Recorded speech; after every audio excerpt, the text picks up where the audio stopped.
Biz tabii Hindistan A country like India, being there on the UN Security Council, we would be proud. But as you know, the world is bigger than, larger than five. And when we say that बैठक के बाद तुर्की के राष्ट्रपति Erdogan ने कहा कि अगर भारत जैसा देश संयुक्त राष्ट्र सुरक्षा परिषद का स्थायी सदस्य बनता है तो तुर्की को गर्व होगा। एर्दोगन का यह बयान हैरान करने वाला इसलिए भी है क्योंकि वह अक्सर कई मंचों पर भारत विरोधी बड़े ज़बरदस्त उनसे पाकिस्तान के लोग पसंद करते। उन्होंने इंडिया में स्पीच की और उन्होंने कहा कि जी हम चाहते हैं कि बड़े अक़वाम मुत्तहिदा बड़े उसमें ज़्यादा अरकान आने चाहिए, एशिया से भी होने चाहिए और इंडिया हो तो हमें कोई इतराज़ नहीं हो रही है। कुछ लोगों ने ये जरूर कहा है कि अगर पाकिस्तान भी होता तो बहुत अच्छी बात थी, लेकिन आपको लगता है कि पाकिस्तान कुछ ऐसा काम कर रहा है या कर सकता है कि अभी ना सही नेक्स्ट टाइम जो है वो G20 का हिस्सा बन सके? देखिए, मैं समझता हूं, एक तो मैंने अर्ज करना चाहूंगा कि भारत के साथ रिलेशनशिप पाकिस्तान के सर्वाइवल के लिए जरूरत है, तरक्की के लिए नहीं, सर्वाइवल के लिए। तरक्की भारत के साथ सीमेंट का कारोबार करने जा रहा है, यानी सीमेंट एक्सपोर्ट होगा तो, और तुर्की ने कहा है कि भारत उनका बेस्ट फ्रेंड है, तो पीछे क्या रह गया? मतलब मुझे तो समझ नहीं आती कि हम पाकिस्तान की बात करते ही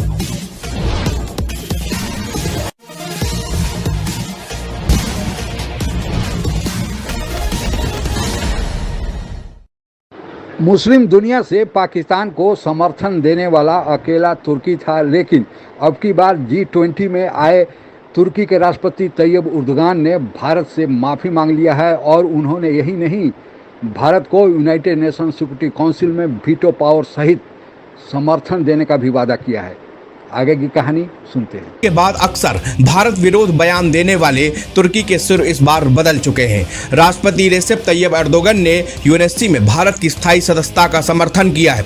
एर्दोगन ने कहा कि मैं G20 की बेहद सफल अध्यक्षता के लिए भारत को धन्यवाद देता हूं। मुझे, मेरी पत्नी और पूरा तुर्की का डेलीगेशन उसकी मेहमान नवाजी के लिए पीएम मोदी को धन्यवाद देना चाहता हूं। पीएम मोदी के साथ द्विपक्षीय बैठक के बाद तुर्की के राष्ट्रपति एर्दोगन ने कहा कि अगर भारत जैसा देश संयुक्त राष्ट्र सुरक्षा परिषद का स्थायी सदस्य बनता है तो तुर्की को गर्व होगा। एर्दोगन का यह बयान हैरान करने वाला इसलिए भी है क्योंकि वह अक्सर कई मंचों पर भारत कुछ लोगों ने ये जरूर कहा है कि अगर पाकिस्तान भी होता तो बहुत अच्छी बात थी, लेकिन आपको लगता है कि पाकिस्तान कुछ ऐसा काम कर रहा है या कर सकता है कि अभी ना सही नेक्स्ट टाइम जो है वो G20 का हिस्सा बन सके? देखिए, मैं समझता हूं, एक तो मैंने अर्ज करना चाहूंगा कि भारत के साथ रिलेशनशिप पाकिस्तान के सर्वाइवल के लिए जरूरत है, तरक्की के लिए नहीं, सर्वाइवल के लिए। तरक्की के लिए तो लाजमो मलजूम है, सर्वाइवल के लिए बहुत जरूरी है। आप ऑस्ट्रेलिया से दालें मंगा रहे हैं, भारत से क्यों नहीं मंगाते? भारत से सब्जियां क्यों नहीं मंगाई जाती? आप लाहौर से 100 किलोमीटर के फासले पे दुनिया जो जिस तरीके से तरक्की कर रही है, आप उसको क्यों नहीं स्टडी करना चाहते? आप नफरतों के दरवाजे क्यों नहीं बंद करना चाहते? अपने मुल्क की मफाद में, अपने मुल्क की खातिर खुदा रहा उसके दरवाजे बंद करें। और मैं आखिरी एक चीज ये बताना चाहूंगा, आरजू आपको इस लेवल पे आके सोचना होगा कि मजहब आपका पर्सनल मैटर है, आपका रिलेशनशिप खुदा के साथ आपका पर्सनल मैटर है। मजहब से आके निकल के सोचना होगा। आप अगर मजहब तक आप रुके रहे तो वो जो जिस तरीके से इस वक्त आप एक दूसरे को काफिर के जो सर्टिफिकेट सारा दिन बांटते हैं, आप उससे आगे नहीं जा सकेंगे। जिहाद करना है, अगर आपको शौक है तो जिहालत के खिलाफ करें। जिहाद करना है अपनी गुर्बत के खिलाफ करें, अगर जिहाद का शौक है। ये जो गलत किस्म का जिहाद है, आपको इससे आगे बढ़ना होगा। इस वक्त आपका सर्वाइवल बहुत मुश्किल हो चुका है। आपके पासपोर्ट के हालात नीचे से चौथे नंबर पर। और फिर सबसे बड़ा ये कि पाकिस्तान का ये जो दावा कि तुर्की जो है वो हमारा बेस्ट फ्रेंड है, चाइना और तुर्की ये दो ही वो कहते हैं, तो तुर्की जो है वो अब भारत के साथ सीमेंट का कारोबार करने जा रहा है, यानी सीमेंट एक्सपोर्ट होगा तो, और तुर्की ने कहा है कि भारत उनका बेस्ट फ्रेंड है, तो पीछे क्या रह गया? मतलब मुझे तो समझ नहीं आती कि हम पाकिस्तान की बात करते ही क्यों है। पाकिस्तान तो एक इनसिग्निफिकेंट कंट्री बन चुका है इस रीजन का, सवाए इसके कि जैसे वो एक रिंग में दो पहलवान है तो हम हिंदुस्तान के पहलवान जो है उसको सपोर्ट करते हैं, कुछ पाकिस्तान। वो मैच इज ओवर, पाकिस्तान का टावल ऑलरेडी IMF ने रिंग में फेंक दिया है। Pakistan is a gone case.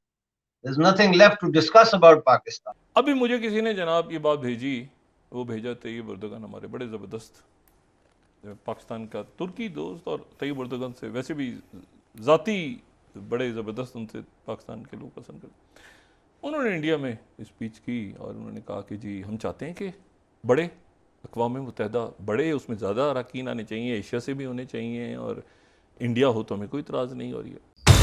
तुर्की में जब भूकंप आया तो पूरी दुनिया सहम गई थी। कुछ ही मिनटों में शहर के शहर तबाह हो गए थे, मलबे के नीचे लाशें दबी हुई थी। उस वक्त भारत तुर्की की मदद के लिए आगे आया। तुर्की से मनमुटाव भूलते हुए मानवता के लिए भारत ने अपने कदम बढ़ाए। हमारे यहाँ से एनडीआरएफ की टीम तुर्की रवाना हुई, दिन रात रेस्क्यू ऑपरेशन किए। कई जवान तो बिना खाना पानी भूलकर तुर्की में हर एक जान बचाने की कवायद में लगे रहे। कई दिनों तक सिर्फ मिशन एक ही था कि हर जान बचाना है, लेकिन तुर्की ने भारत का कभी साथ नहीं दिया। हर मौके पर उसने गलत बयानबाजी की, खिलाफत की, चाहे कश्मीर का मसला हो या फिर संयुक्त राष्ट्र में भारत की स्थायी सदस्यता का सवाल हो। तुर्की हमेशा भारत के खिलाफ रहा, लेकिन G20 में उसका कुछ बदला हुआ चेहरा नजर आया। तुर्की ने यूएनएससी में भारत की मेंबरशिप का समर्थन किया है। ये सुनकर दुनिया चौंक गई। पाकिस्तान को तो सांप ही सूंघ गया होगा। इस तरह से अब ये जो G20 है, तो ये सोच रहे थे कि चाइना और चाइना की बेहस पे रशिया, पुतिन यानी कि शी जिनपिंग और पुतिन नहीं आएंगे तो ये खुश हो जाएगा मामला। लेकिन ये दो मुल्क नहीं आए, तो अफ्रीकन यूनियन के जरिए 55 मुल्क आ गए G20 में नए, और इनमें ज्यादातर मुल्क जो है वो अक्सर मुसलमान मुल्क हैं अफ्रीका के। वो मुसलमान मेजॉरिटी कंट्रीज हैं, तो इस्लाम का ठेका तो लिया हुआ था पाकिस्तान ने, और इस्लाम इन मुसलमान गरीब मुल्कों को लेकर जो है वो भारत जो है वो दुनिया के 20 लार्जेस्ट और स्ट्रॉन्गेस्ट इकोनॉमीज के मंच पे उनको लेके। जब भारत ने जम्मू कश्मीर का विशेष दर्जा समाप्त किया था तो तुर्की और मलेशिया ही मुस्लिम दुनिया से दो ऐसे देश थे जिन्होंने खुलकर पाकिस्तान का समर्थन किया था। मलेशिया बाद में अपनी बातों से मुकर गया और भारत का समर्थन उसने दिया।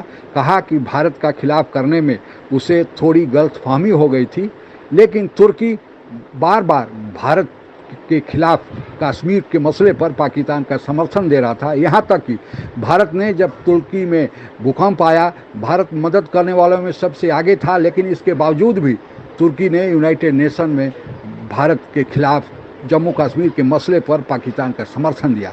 लेकिन अब की बार G20 की बैठक में जब तुर्की के राष्ट्रपति तैयब उर्दुगान आए तो उनके तेवर बदले बदले लग रहे थे, क्योंकि अमेरिका ने उन पर FATF का शिकंजा कस दिया है। तुर्की की अंदरूनी हालत बिगड़ती जा रही है। तुर्की यूरोपियन यूनियन में शामिल होने के लिए छटपटा रहा है, लेकिन उसे कोई मददगार नहीं मिल रहा है। लगता है कि तुर्की को भी अब भारत पर भरोसा होने लगा है और वह चाहता है कि भारत से अपने संबंधों को सुधार कर व्यापारिक संबंध बढ़ाए, अपने अंदरूनी हालात को ठीक करे और FATF तथा यूरोपियन यूनियन में शामिल होने के लिए भारत मदद की ले। और भारत मददगार हो भी सकता है, क्योंकि भारत का यूरोपियन यूनियन के देश, चाहे फ्रांस हो, जर्मनी हो, UK हो या अन्य देश हो, उनसे गहरे संबंध है। पाकिस्तान को अब अलग थलग पड़ना ही होगा।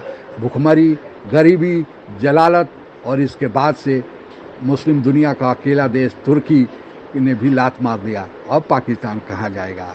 यह तो हश्र पाकिस्तान का होना ही था। अभी और बुरे दिन आने वाले हैं। अभी भी वक्त है पाकिस्तान सुधर जाए, लेकिन देखते हैं क्या होता है। आज के लिए बस इतना ही। जय हिंद। आप अगर हमसे जुड़ा रहना चाहते हैं तो कृपया मेरे चैनल को सब्सक्राइब करें तथा बेल आइकन भी दबा दें, ताकि नई वीडियो की जानकारी तुरंत आप तक पहुंच जाए। धन्यवाद। जय हिंद।